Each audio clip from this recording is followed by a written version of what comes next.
하겠습니다. 네, 안녕하세요. 방금 소개받은 유엔 글로벌 퍼펙트 한국협회에서 이제 연구원으로 재직하고 있는 곽금입니다. 반갑습니다.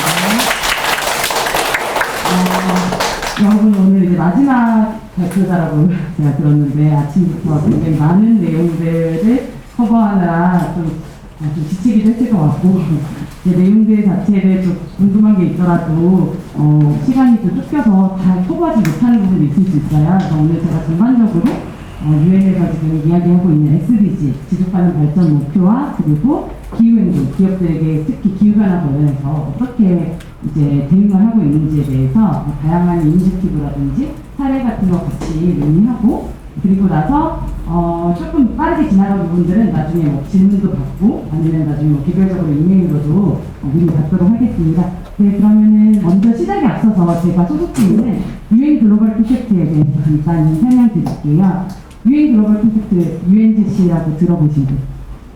여기 혹시 여기 지금 집에 계신 분들 중에도 들어보신 분 아무도 없나요?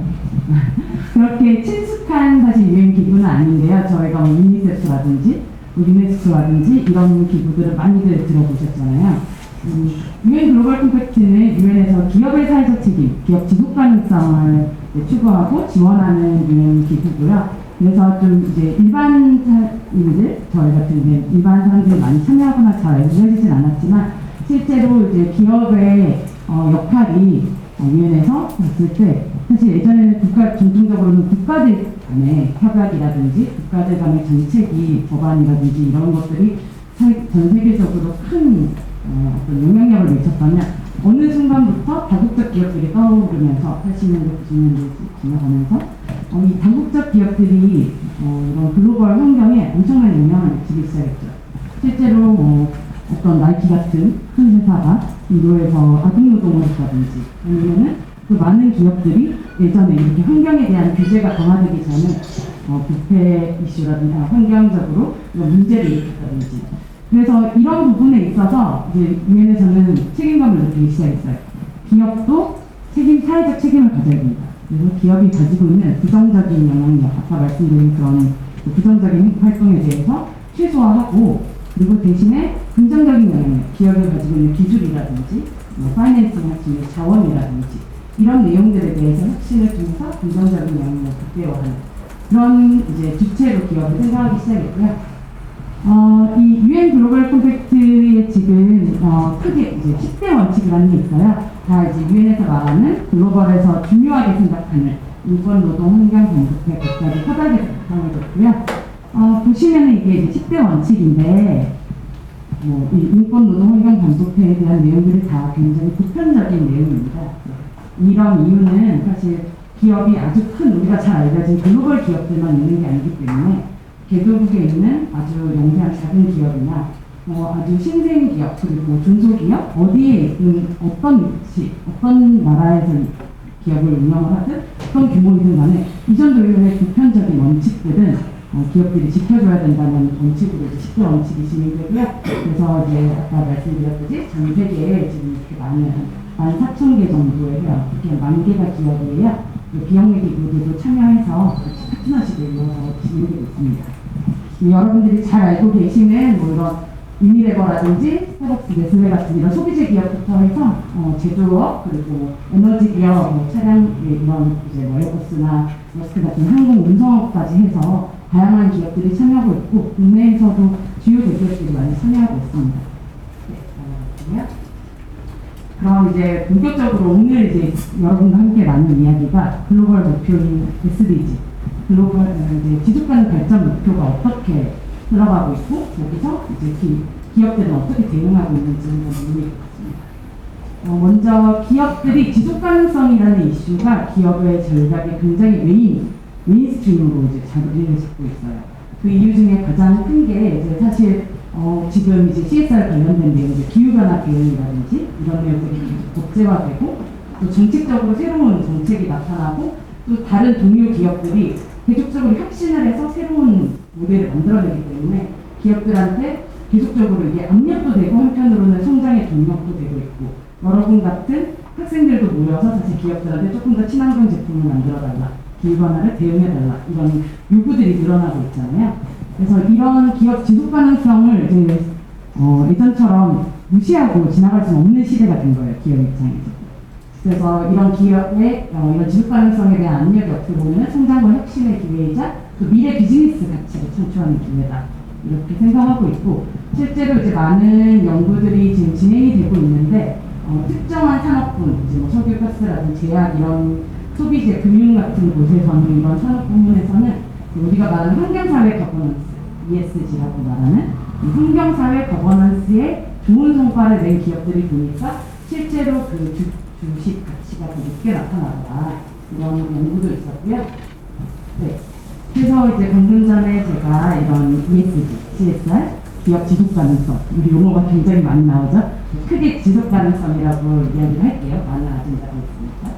이런 내용들이 이제 법제화된다고 말씀드렸는데, 이미 유럽에서는 만약에 종업원이 600명 이상인 대기업, 이게 유럽 기업만 말하는 게 아니에요. 한국 기업도 현대자동차나 삼성이나 다 유럽에서 사업을 하잖아요. 거기 자회사도 있고.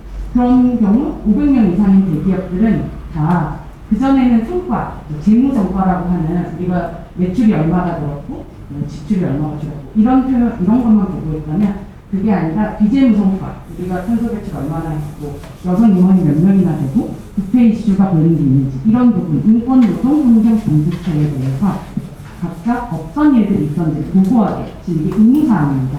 EU에서는 이미 의무사항이 되었고 이걸 지키지 못하면은 이유를 설명해요. 왜 보고를 못하는지. 그래서 이게 굉장히 기업들한테는 정책적으로 이제 어떻게 보면 복제화되는 압박이 되고 있고, 그리고 그걸 넘어서서 각각의 국가들, 영국이나 프랑스 같은 데서도 이런 ESG 공식 의무화를 넘어서서 프랑스 같은 경우는 인권 실사 모니터링을 복제화한다든지, 영국 같은 경우는 앞에 들으셨겠지만 기후 금융 같은 부분에서 TCFD에서 말하는 뒤에 한 번 더 설명드릴 건데, 이런 기후변화와 관련된 재무 정보를 공개하라는 이런 국가별로 많은 정책들이 계속 생기고 있어요. 그래서 이제 이렇게 했을 때 우리 지금 뭐 이게 선진국에서만 있는 게 아니라 인도나 인도네시아, 중국 같은 데서도 중국의 뭐 환경보호법 같은 게 굉장히 지금 강력하기로 전 세계적으로 유명한데, 이런 법들이 생기고 있기 때문에 기업들이 사전에 이걸 파악하고 이런 사업을 하는데 반영을 해야 되는 그렇게 진행이 되고 있고요. 다른 흐름 하나는 단지 정부에서 이렇게 법제화하고 강제적인 규제가 들어가서 뿐만이 아니라 실제로 이런 투자 흐름이 있습니다. 그래서 지금 여기에 책임 투자 원칙이라고 이제 PRI라고 나와 있는데요. 사회 책임 투자, 즉 이제 우리가 기업에 투자를 하고 이제 펀드 금액을 자금을 지원하고 파이낸싱을 할 때 어떤 이제 요소들을 가장 많이 신경 쓸까? 근데 이제 UN에서 처음에 이제 UNGC의 시스터 기반으로 시작이 됐는데, 이 PRI 같은 곳에서는 환경사회 지배구조를 고려해서 투자를 해라. 그래서 이 PRI에 가입된 국가 자산들이 전 세계 운용자산의 거의 3분의 2, 절반 이상이 이미 PRI에 서명을 하고 있고, 특히 이제 중요한 게 여기 나와 있는 이 연기금들. 여기 보면 전 세계에서 가장 큰 연기금인 일본 연기금, 그리고 노르웨이 펀드, 세 번째로 우리나라 국민연금까지 굉장히 큰 손들이거든요, 기업들한테 있어서. 이 연기금들은 다른 개별 투자자랑 다르게 공익성, 수익성뿐만이 아니라 공익성이나 장기적인 성과를 따지기 때문에 그런 책임 투자를 계속 기울여 늘려가고 있습니다.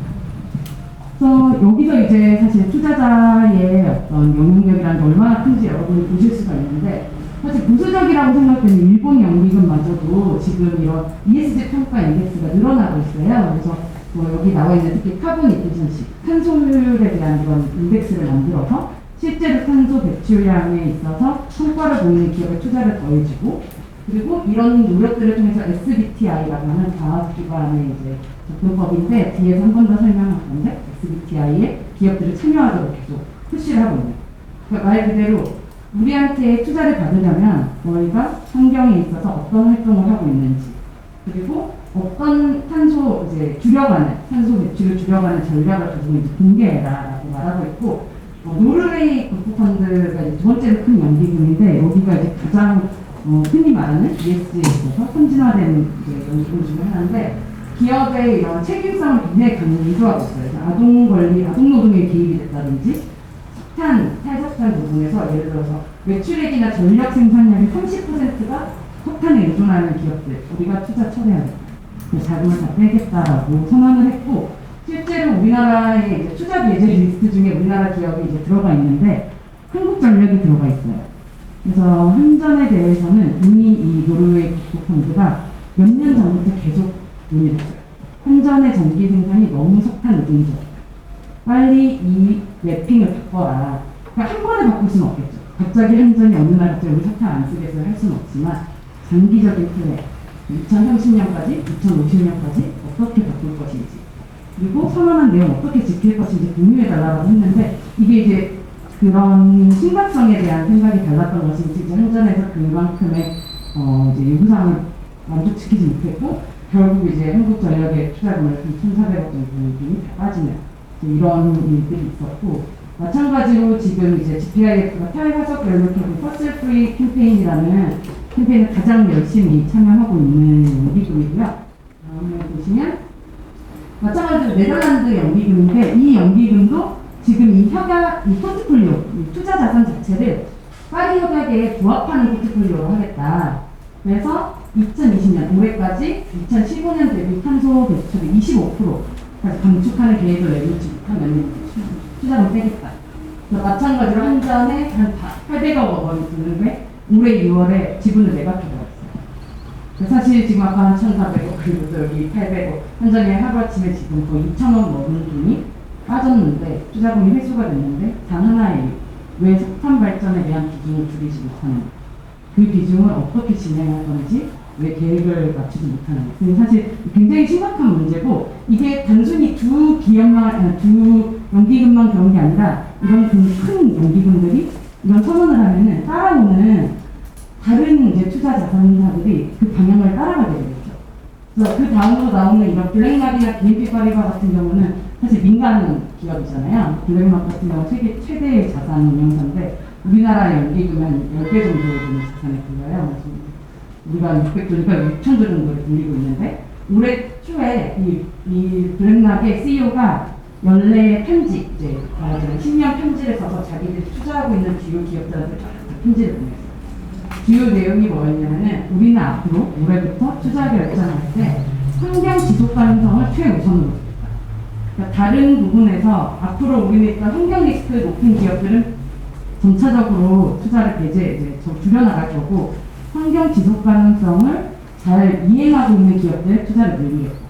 이제 기업들 입장에서는 이거 굉장히 심각하게 받아들여야 되는 상황인 거고 실제로 블랙락 같은 경우 우리나라 대기업들 이름만 대면 한 시총 기준으로 했을 때 100위권 기업의 대부분의 주식을 가지고 있어요. 그 중에 상당수의 또 대기업들의 뭐 최대 주주까지는 아니지만은 꽤 이제 의결권 행사를 할 수 있는 주주기 때문에 이런 선언들이 앞으로 기업들이 말 그대로 기업의 의장을 대표자를 뽑으려고 해도 우리가 이제 우리 기업을 회장을 뽑으려고 해도 이들이 너희 기업은 아직까지 이런 부분에서 이행이 잘 안 되고 있기 때문에 우리는 의결권 거부하겠어. 회장을 선출해주지 않겠어. 이런 굉장히 강력한 힘을 가지고 있기 때문에 투자자의 역할이라도 굉장히 큰 거죠. 이 로고 보신 분 있으신가요? 그죠? 네, 이 이제 지속가능 발전 목표라고 하는 SDG에 대해서는 여러분도 많이 이제 잘 알고 계실 텐데, SDG 자체가 이제 2015년에 유엔이 설정한 유엔과 193개 모든 국가가 이제 동의한 글로벌 목표죠. 이거 단순히 정부들만 지키는 게 아니라 정부나 우리 같은 일반 시민들 그리고 뭐 학계라든지 기업이나 시민사회 모든 주체들이 이제 앞으로 2030년까지 우리가 이런 목표들을 지키겠다라고 선언한 내용이고 공동의 목표인데요. 여기 보시면 1번부터 17번까지 목표가 있어요. 굉장히 다양하게 많고 그리고 이슈도 뭐 빈곤 이슈부터 교육, 환경, 뭐 성평등 그리고 평화 이슈까지 굉장히 다양한 이슈인데 그만큼 이제 우리가 앰비셔스한 고비다, 야심찬 목표다라고 선언을 하는데 보시면은 그 전에도 이미 글로벌 목표가 2000년대에 한 번 있었어요. 2000년대 목표라고 하는 목표가 있는데 여러분 이 모양도 아마 보신 분들도 있을 텐데 그때는 딱 8개 정도. 그리고 환경에 대한 이슈도 1개. 지속가능한 환경을 보장한다.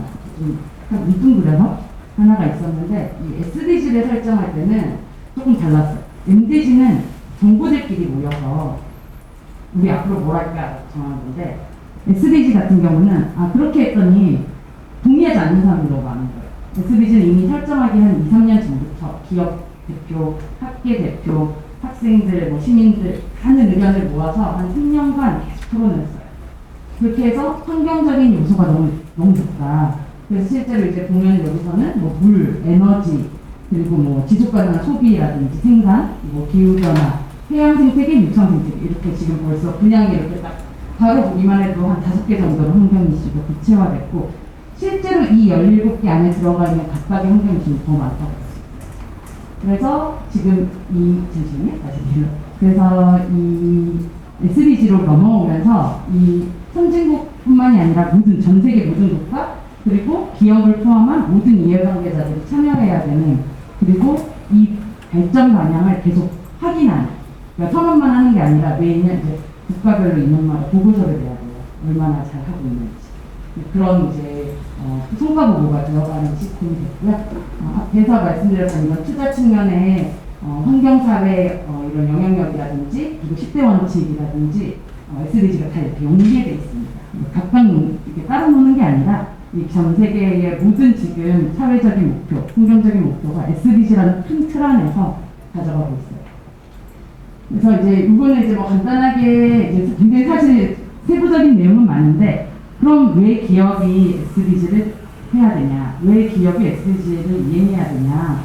이런 고민들이 생기는데, 사실 그냥 이게 좋은 일이니까, 유엔이 정했으니까 이런 게 아니라, 우리가 이제 보듯이 결국은 이게 미래 비즈니스 기회가 되고, 또 이제 발상을 위해서 솔루션을 계속 개발하는 거죠.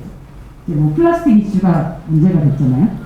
그러면 사실 그냥 넘어가고 이제 돈을 내고 플라스틱 버리는 만큼 기업이 돈을 내는 것보다 플라스틱을 대체하는 다른 이제 소재를 개발해야겠다. 그럼 굉장히 돈을 또 신시장을 개발하게 될 것이고, 그러니까 이런 식으로 기업들이 SDG 이행을 통해서 새로운 시장도 열고 또 안정화시키는 영향들이 있습니다. 그래서 이제 이거 2년 전에 나온 보고서인데, 2년 전에 나온 보고서에서 SDG 이제 실제로 이행했을 때 기업뿐만이 아니라 사회 각 부분들이 이행했을 때 2030년까지 한 12조 달러에 대한 어떤 성과가 정말 실제로 경제적인 성과가 창출되고 그 일자리도 창출될 거다. 그러면서 특별히 이제 특히 식품 영양 이런 부문이나 아니면 이제 에너지 산업 부문 같은데 특히 큰 영향이 있을 거라고 지금 분명하고 있습니다.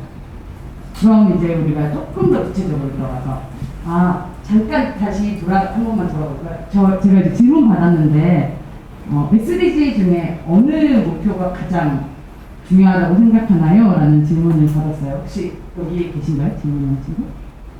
이쪽에 있나? 온라인에 있나요? 그래서 이제 어떻게 생각하세요? 어느 목표가 가장 중요한 것 같아요? 어느 목표가 가장 중요한 것 같아요? 12번이요? 어느 목표가 가장 중요한 그러니까 이거는 17개 목표에 어떤 경중이 있진 않아요. 17개 목표가 다 연계돼 있고, 사실 누구나 본인이 생각하는 중요 목표는 다를 수 있어요. 그래서 기업들도 17개를 다 할 수는 없어요, 사실. 물론 17개 다 해야 하지만 이제 제한된 예산으로, 제한된 인력으로 운영해야 되기 때문에 우선순위를 정하는 거예요.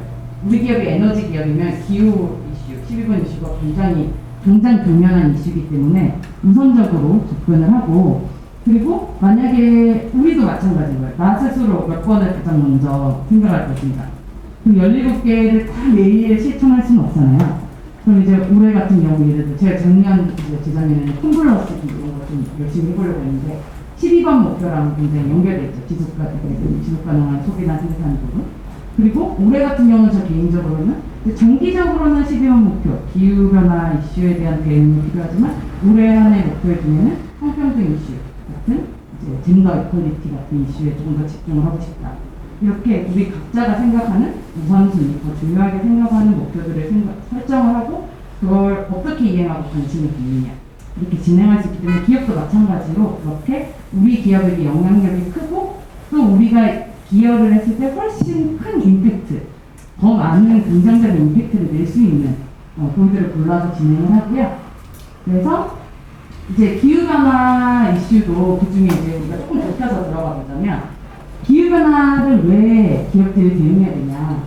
결국은 이 기후변화로 인해서 리스크가 있고 기회가 있는데 몇 가지 일단 한번 볼게요. 그러면은 지금 여기 아까 말했던 노르웨이 국토펀드가 한전에서 지금 투자를 처리했다는 거, 그리고 이제 포스코 대우 예전에 대우 인터내셔널 때 열대림을 이제 쌓고 풍류 사업을 하다 보니까 여기 이제 열대림 파기한 것 때문에 또 ABP 같은 이제 네덜란드 연기금이 투자를 처리했어요.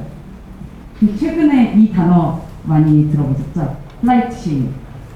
그래서 유럽에서는 굉장히 이 플라이팅이라는 게 하나의 트렌드처럼 젊은 층에 이제 인식이 되는데, 이 비행기가 사실 열차나 다른 이제 공공부문의 운송수단에 비해서 훨씬 더 많은 이산화탄소를 배출하기 때문에 지금 유럽의 젊은 층들은 비행기를 타는 것보다 기차를 더 선호한다는 거예요. 그러면 어떻게 될까요? 내가 에어프랑스고 내가 루프트한자의 사장이면 앞으로 젊은 층들은 점점 더 비행기를 타지 않을 텐데 이걸 어떻게 대응을 해요? 항공 산업 자체가 위기가 오는 거죠. 그리고 그럼 어떤 기회 요인이 있어요? 작년 초에 LG화학이 에너지 부문에서 최초로 그린본드를 발행했습니다. 물론 뭐 지금 LG화학이 얼마 전에 이제 인도에서 있었던 사건이나 또 사실 이걸 이제 발행한 일주일 뒤에도 여수에서 이런 어떤 미세먼지 관련된 배출량 정보 조작 때문에 좀 이슈가 있었어요. 그래서 과연 이 그린본드 시장을 계속 할 수 있을지에 대한 거는 이제 비판도 많긴 한데, 어쨌든 이제 LG화학 자체가 지금 이제 전기차 배터리 같은 사업, 이런 사업에 추진하기 위해서 그린본드를 통해서 훨씬 더 큰 예산을 아까 말했듯이 그런 BNP 파리바라든지 많은 기업 이제 자산 운용사들이 친환경적이고 기후변화 대응하는 산업에 투자를 더 많이 하기 때문에 이렇게 큰 예산을 받을 수 있었고, 또 지금 이제 새로운 지금 계속적으로 아까 말한 그런 환경 규제 때문에 뭐 올해 지금 테슬라가 우리나라에서도 판매율이 늘어나고 있다고 계속 하는데 전기차 시장이 점점 커지고 있죠. 이게 단순히 전기차 시장이 커지는 데서 끝나는 게 아니라 지금 영국 같은 국가는 앞으로 전부 다 이제 전기차로 바꾸는 방식으로 좀 더 많은 이제 인센티브도 주고 전기차가 아닌 기업의 이제 자동차에 대해서는 더 이제 세금도 더 매기기 때문에 이런 게 미리 대응을 해야 기업들이 또 새로운 시장을 발굴하는 거고, 또 이제 우리 같이 젊은 점점 더 많은 사람들이 친환경적인 소비, 친환경 제품을 소비하는데 기꺼이 돈을 투자하려고 하고, 그러다 보니까 이제 뭐 베이조스 같은 전 세계 최고 부호들도 자기 자산을 계속 내놓는 거예요. 이렇게 큰 돈을 내놓고 100억에 가까운 돈을 내고도 100억 달러에 가까운 돈을 기부를 해서 새로운 기술을 개발하고 어떻게 하면은 이런 기후변화에 대응할 수 있는 스타트업들을 또 이제 지원할 것인지 이런 내용들을 계속 하고 있고요. 그래서 이제 앞에 아마 설명을 드렸을 것 같은데, 지금 기후변화 대응이 계속 아까 말씀드린 지속가능성 이슈들과 마찬가지로 점점점 기업들에게도 더 많은 규제와 또 어떻게 보면은 따라야 하는 규율들도 많아지고 새로운 시장으로, 새로운 프레임으로 아예 바뀌어가고 있어요. 그래서 이제 파리 협정이 채택됐을 때도 이제 모두가 다 산업화 이전되는 2도씨라는 걸 목표로 했지만은 실제로 지금 2도씨 이하는 제한이고 추구는 1.5도씨죠. 1.5도씨에 대한 기준으로 기업들에게도 다 이제 시민사회라든지 일반 소비자들도 요구를 하고 있습니다. 1.5도씨에 맞출 수 있는 어떤 목표치를 계속 달성을 해야 되고, 그냥 맞출 수는 없잖아요.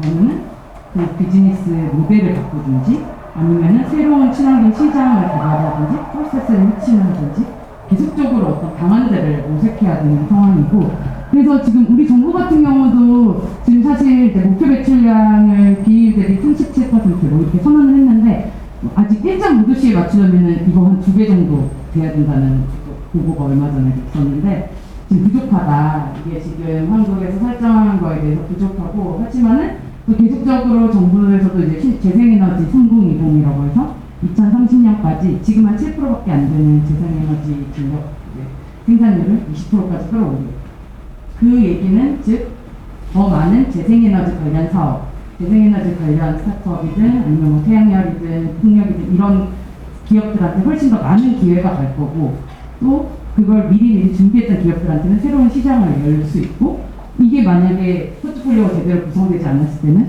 상당 부분 사업에 타격을 입을 거라는 얘기죠. 그래서 이제 앞서서 몇 개 쭉 이제 이런 프레임워크들이 글로벌에서 돌아가고 있어요.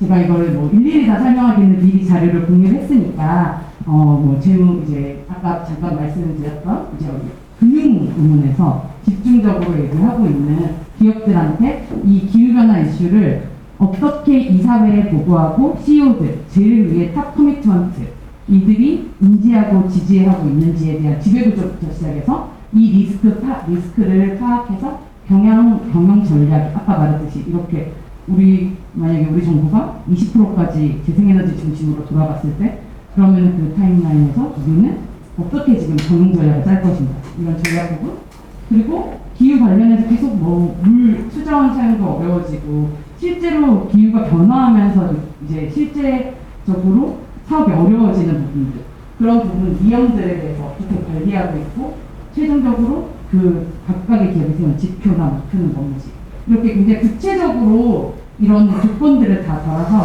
그렇게 보고를 하라고 하고 있고 이게 그냥 권고사항이지만 굉장히 강력한 게 아까 말한 그 투자자들이 있잖아요. 블랙록이라든지 BNP 파리바라든지 그리고 많은 공공 연기금들이 이 방식으로 기업들한테 보고를 해달라고 하고 있어요. 실제로. 그래서 이런 부분을 내부적으로 체크해야 된다는 거. 그리고 유엔에서도 지금 이제 1.5도씨, 2도씨로 안 된다. 1.5도씨를 위해서 계속적으로 이제 인식 제고와 이제 CEO들부터 기업의 참여를 독려를 하고 있는데 이제 작년에 저희가 지금 제가 실제로 하고 있는 2.5도씨 비즈니스 앰비션 골 1.5 이거를 이제 시작을 했는데 실제로 1.5도씨를 위해서 지금 SBTI라고 말하는 뒤에서 말할 텐데 결국 2050년까지 넷제로 그러니까 실제로 이산화탄소를 아예 배출할 수 없진 않지만 배출하는 만큼 상세해서 0이 되게 만드는 이러한 계획들을 계속적으로 발표하고 있고 여기 보면은 뭐 우리가 잘 아는 많은 기업들 뭐 HP라든지 NL이라든지 네슬레나 뭐 많은 기업들이 이미 유니레버 같은 것들 선언을 했어요. 노력을 하겠다. 우리는 2050년까지 노력을 하겠다. 굉장히 야심찬 목표지만 이게 이루기 힘든 목표지만 그럼에도 불구하고 선언을 한다는 게 굉장히 중요하거든요. 선언을 하면은 지켜보게 되고 주변에서 계속적으로 그 진행 상황, 프로그레스를 확인하게 되고 또 요구하게 되기 때문에 이런 부분에서 진행을 하고 있고 그리고 아까 이제 뭐 리스크 시나리오를 어떻게 파악할 수 있는지 이런 걸 또 궁금해하는 친구도 있었는데 이제 지금 많은 이제 이 SBTI라고 하는 과학 기반의 온실가스 감축 목표 이니셔티브가 글로벌에서도 굉장히 이제 많이 화제가 되고 있고 이제 많은 기업들이 참여를 하고 있고 우리나라는 사실 지금 여기 보면은 몇 개, 한 5개 기업 정도가 선언을 했는데 이 선언한 수준이고 아직은 목표치를 밝혀진 않았어요. 그래서 이제 초기 단계에 가 있는데 말 그대로 이것도 이제 기업들이 자기들이 지금 현재 배출하는 이제 탄소가 있다면은 그 여기에 이제 소속돼 있는 많은 과학자들이 시나리오 형태로 만들어서 또 많은 이제 기술적인 실제 이제 배출 전망치를 계산할 수 있는 방법들을 통해서 이제 이거를 확인해 보는 거예요. 2020년까지, 25년까지, 2030년까지, 2050년에 넷제로를 하기 위해서는 지금 중간 단계에서 얼마나 줄여야 되는가, 목표치를 어디로 둬야 되는가. 그래서 이렇게 목표치를 둔 내용들을 직접 이제 계산을 해보고 그거를 자료를 제출을 해서 승인을 받으면 이제 여기에 들어가 있는 기업들, 이제 승인받은 기업들은 계속적으로 팔로우하는 거죠. 올해 2025년에는 목표로 한 걸 달성을 했나?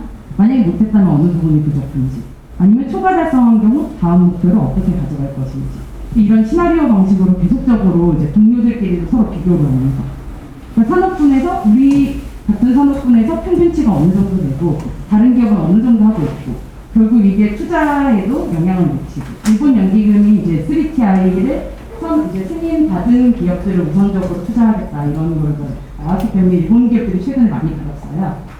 그리고 이거는 이제 들어본 친구들도 있을 것 같아요.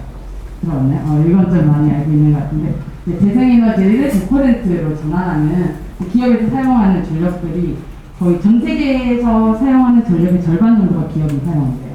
그러니까 사실 기업의 숫자는 우리 일반인들 숫자나 이런 걸 봤을 때 엄청난 기율을 기업이 이미 사용하고 있는데 그거를 재생에너지 100%로만 돌린다고 해도 엄청난 진짜 큰 임팩트가 있겠죠. 그래서 이 아리백 같은 경우 지금 기업들, 글로벌 기업들이 많이 선언을 했어요. 2050년까지 100%를 선언하는.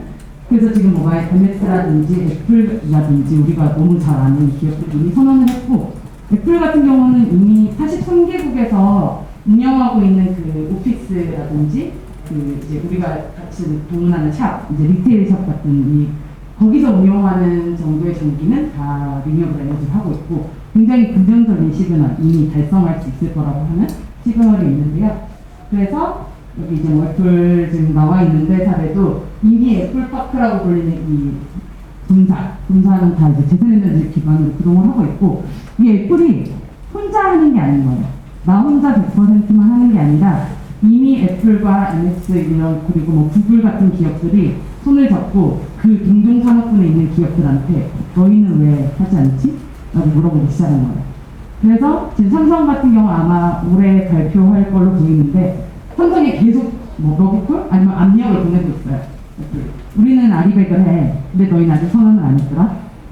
왜 안 했을까? 물론 뭐 삼성 같은 경우는 조금 리스크가 좀 있어요. 국내에서는 저희 아직까지 재생에너지를 쓰기에 법적인 조금 제약들이 있기 때문에 그래서 지금 정부에서도 그런 제약을 풀고 시범 사업을 하고 있는데 하지만 글로벌 소비자들이 봤을 때 애플도 있고 MS도 있고 구글도 있는데 왜 삼성은 안 하지?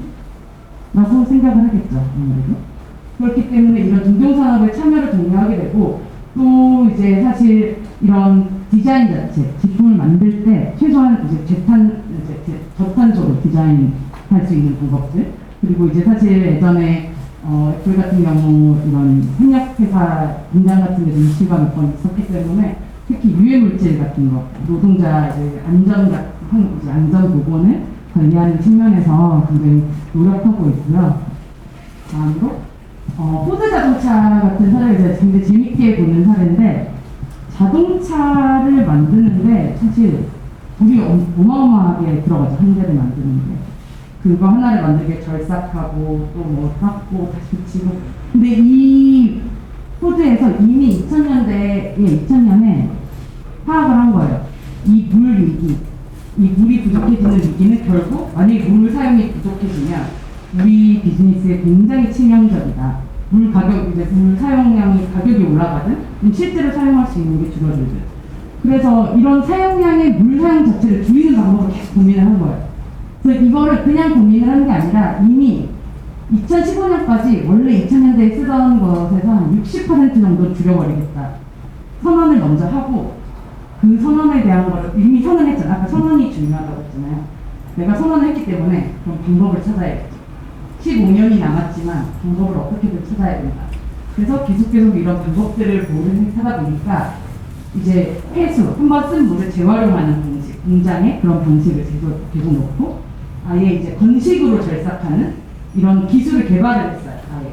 그리고 여기 보면 이렇게 뭐 로봇가 페인팅하는 장면이 있는데 이런 기술도 사실 이런 선언을 하지 않았으면 필요하다고 생각 안 했을 거예요. 선언을 하고 그걸 지키려다 보니까 계속 이제 밑에서 R&D 팀도 있고 외부의 전문가도 모셔서 방법을 찾다가 이런 방법들을 찾아서 실제로 전력 이제 뭐 1000만 킬로와트 정도 되는 에너지도 절약하고 또 뭐 뭔가 물 사용은 오히려 이미 훨씬 빨리 달성을 해서 지금 추가적인 목표를 더 설정했어요. 그래서 72%까지. 그래서 포드가 지금 이제 미래에 생각하는 거는 물 사용 거의 0. 우리가 들어온 만큼 그대로 다 뭔가 사용해서 배출할 수 있는 물 사용 0에 가깝게 만들 거고 그리고 이제 뭐 모든 제조 공장에서 이제 재생에너지 사용하겠다라는 굉장히 앰비셔스하죠. 사실 이게 과연 이루어질 수 있을지 없을지 모를 정도로 굉장히 앰비셔스한 목표인데 이미 해봤잖아요. 이걸 선언을 하니까 새로운 방법을 만들어내고 찾아내고 또 협업하게 된다는 걸 해봤기 때문에 그걸 넘어서도 이제는 뭐 친환경 소재 같은 것도 내부에 들어가는 소재들을 이제 재사용할 수 있는 이런 천연 소재로 쓰고 지금은 이미 안에 내장재는 다 천연 소재로 쓰고 있고요.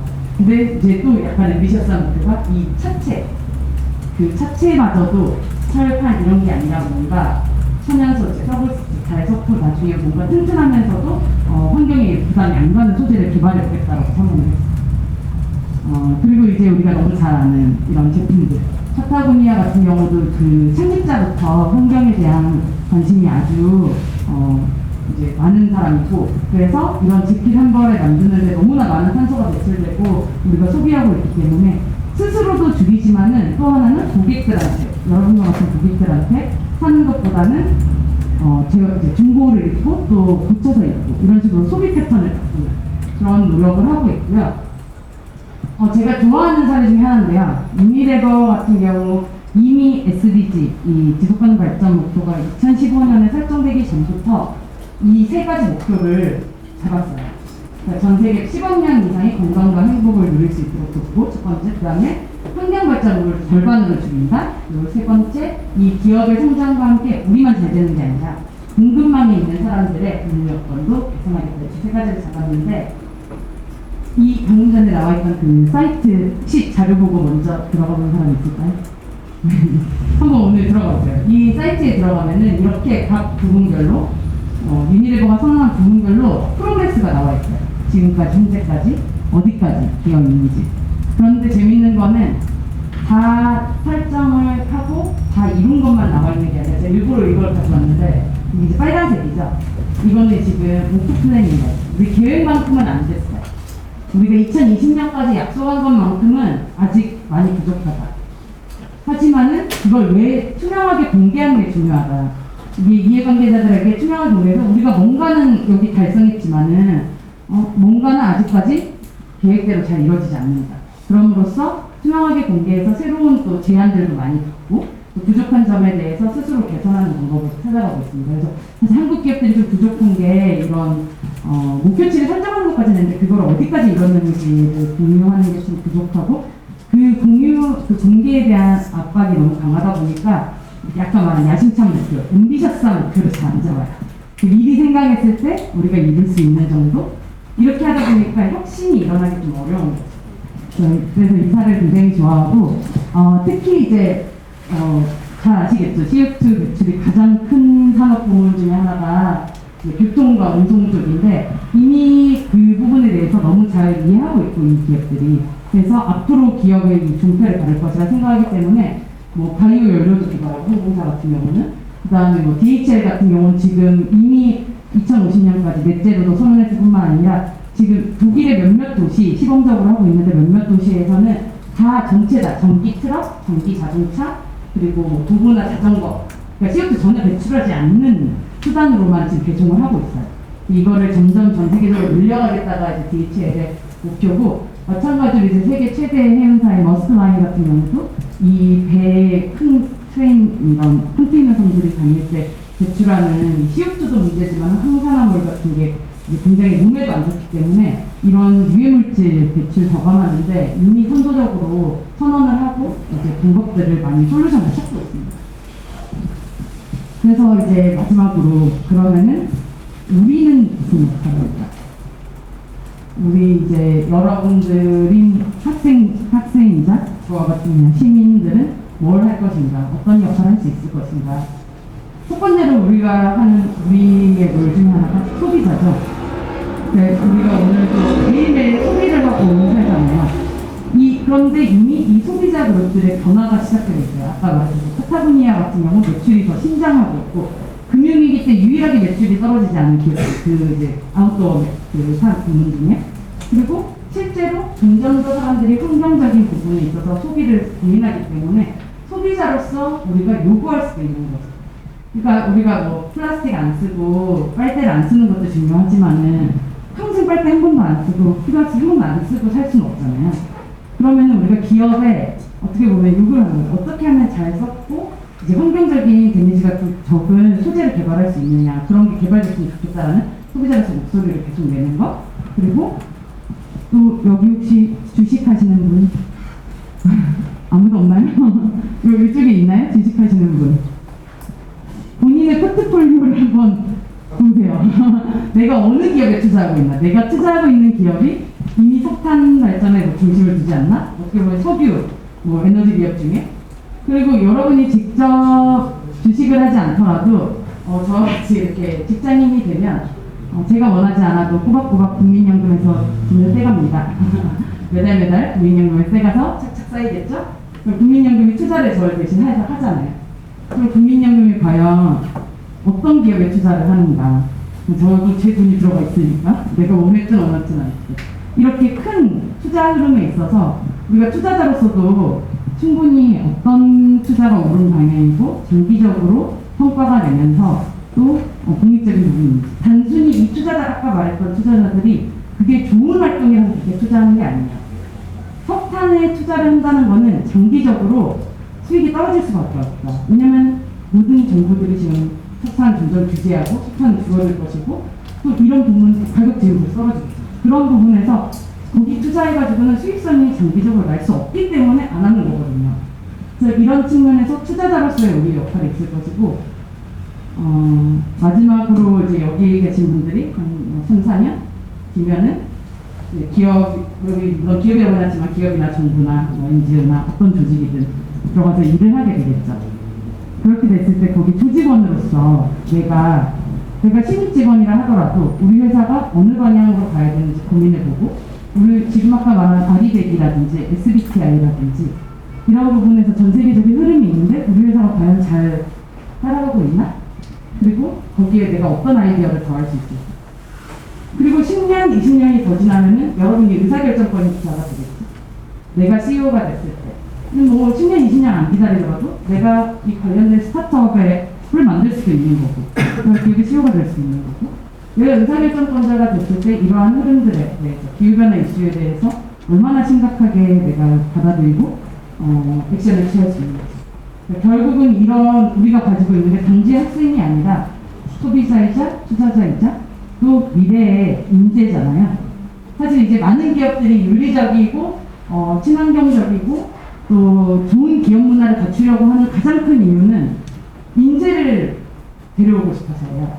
그러니까 물론 뭐 위기도 있고 규제도 있고 하지만 이제 젊은 층들이 점점 더 그런 기업에 더 들어가서 나의 역량을 발휘하고 싶어 하기 때문에 여기 이제 작년에 UN 9월에 있던 UN 총회장의 모습인데요. 평소와 다르게 이렇게 플라닛 서밋을 만들면서 이런 큰 숲의 이미지를 가져왔어요. 근데 여기서 우리가 기억하는 사람은 사실 홍명이었죠. 수많은 그 기구 정상들이 와서 발표를 했지만 실제로 우리가 가장 기억에 남는 것은 그레타 툰베리였죠. 이 친구가 이 뉴욕에 발표를 하러 오기 위해서 태양광 요트를 타고 여기까지 왔어요. 비행기를 타지 않고 태양광 요트를 타고 왔고 북미에서 그 전기 버스를 빌려서 타고 다니면서 이런 목소리를 냈고 실제로 이 기후 지금 이제 밀레니얼이라고 말하는 이 친구들이 이 기후 문제를 정말 심각하게 받아들이고 내가 앞으로 사는 사회에 대해서 생각하기 때문에 지금 우리가 고민해야 되는 건 이 친구들이 자라서 소비자가 되고 투자자가 되고 기업의 조직원이 됐을 때 과연 어떤 투자를 하고 어떤 소비를 할 것인가. 그렇기 때문에 지금 이미 변화는 시작된 거고 여기서 더해서 우리가 생각지 못한 또 하나의 경험이 시작됐죠. 사실 코로나로 인해서 이미 뭐 우리도 너무 느꼈지만은 뭐 지금 미세먼지 요즘 정말 잘 없잖아요. 환경적으로 뭐 중국뿐만이 아니라 유럽 같은 경우도 이만큼 이제 평균적으로 다니던 항공기가 이제 거의 지금 반강제적으로 운영하지 않게 되면서 뭐 이런 사진 많이 봤죠. 인터넷에서 코로나 전후 너무 다른 이런 전후의 모습 그리고 이렇게 우리가 보지 못했던 자연을 봤기 때문에 사실 1.5도씨 얘기를 했을 때 사람들이 그거는 현실적으로 어려울 거야 라고 많이 얘기했어요. 실제로 너무 어려운 목표다. 근데 최근 이제 아주 극단적이긴 하지만 한 두세 달의 그 탄소 배출치나 물론 경제활동이 많이 멈췄기 때문이지만 이 정도면 이런 임팩트면 1.5도씨가 되기도 하겠는걸이라는 발표가 나올 정도로 지금 우리가 이런 전후를 경험했기 때문에 앞으로는 이제 이 환경에 대한 중요성이나 개념 자체가 굉장히 달라질 거고 이제 우리가 이제 중요하게 많이 이제 얘기하는 이 환경에 대한 건 사실 익스큐즈가 없다. 왜냐하면 이 지구라는 존재 자체가 딱 하나 있는 지구이기 때문에 그래서 이런 메시지들을 통해서 여러분들이 어떻게 생각하는지 모르겠지만 기후변화는 이제 더 이상 선택이 아닌 거예요. 선택이 아니고 이제 필수기 때문에 기업들도 그렇게 받아들이고 있고 여러분들이 기업에 더 많은 도입사업을 할 수 있다는 거. 여기까지가 이제 제 발표였고요.